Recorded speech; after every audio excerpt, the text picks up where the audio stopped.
হিমন্ত বিশ্ব শর্মা মহাশয়ের নেতৃত্বে আসামের প্রশাসন, প্রতি জেলা প্রশাসন হোক, প্রতি জেলার পুলিশ প্রশাসন হোক, নিরপেক্ষতা বজায় রেখে প্রত্যেক মানুষ যাতে নির্বাচনে প্রতিদ্বন্দ্বিতা করতে পারেন সেই ব্যবস্থা সুনিশ্চিত করার কাজ আমরা করেছি। কিন্তু আমরা গত কয়েকদিনে দেখেছি, গতকালকে বিকাল পর্যন্ত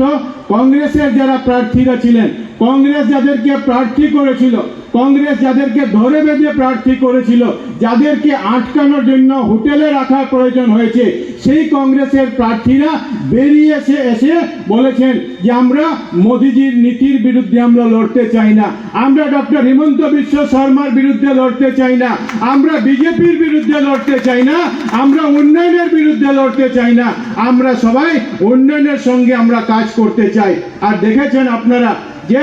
34 জন আঞ্চলিক পঞ্চায়েত ভারতীয় জনতা পার্টির বিনা প্রতিদ্বন্দ্বিতায় নির্বাচিত হয়েছেন, 2 জন জেলা পরিষদ বিনা প্রতিদ্বন্দ্বিতায় নির্বাচন হয়েছে, যেটা কাছাড়ে কোনোদিন কংগ্রেস করে দিতে পারেনি, কারণ মানুষের বিশ্বাস কংগ্রেসের প্রতি কোনোদিন ছিল না।